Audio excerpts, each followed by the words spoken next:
Do you really have to let go of religion entirely to let go of male supremacy?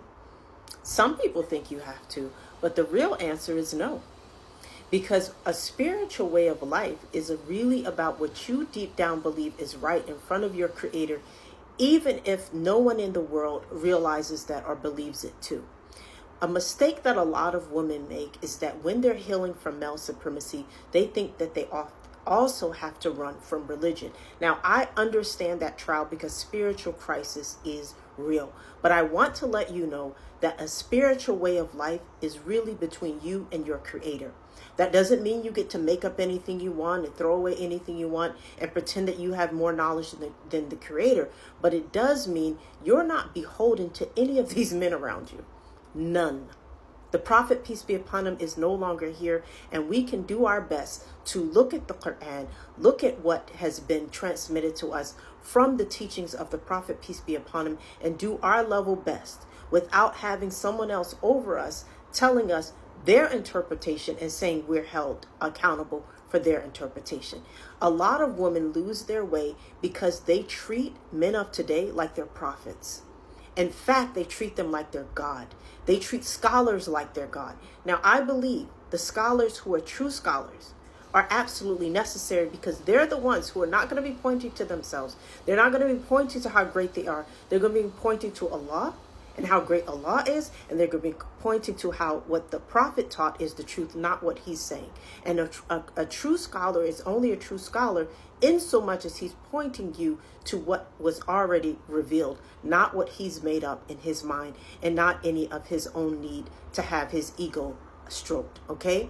So I think it's very, very important for women to understand you can let go of male supremacy without letting go of your faith. You can let go of these systems of worshiping men without letting go of worshiping the Creator. Okay, and just keep in mind that the Creator is not a man, not for Muslims. It wasn't that for originally for Christianity, but of course, today's Christianity, they've left divine supremacy and embraced male supremacy as the core of their teaching. So literally you have to worship a man according to many Christians today. But with divine supremacy of Islam, if you're following it correctly, God is not a man. Okay? God is not a man.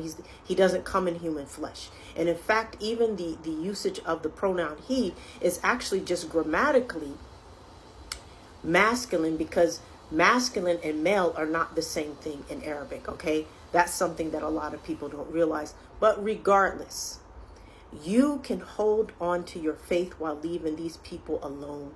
And this is actually something that the Prophet, peace be upon him, told us to do toward the end of time. In fact, in my book, I'm saying the quiet part out loud, 50 Lessons of Unapologetic Self-Love. I talk about this.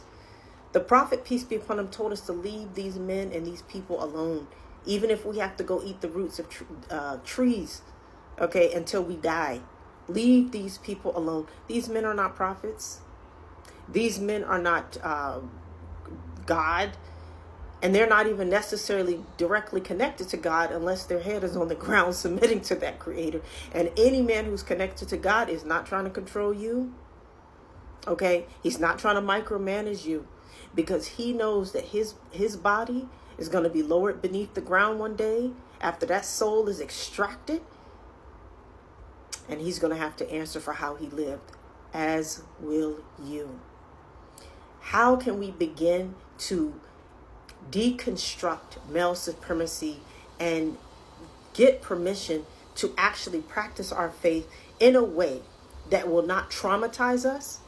I believe self-love is one of the most important steps, and that's why I have a free playback called Self-Love is a Spiritual Obligation. Check it out, ladies. It is at sqsoul.com.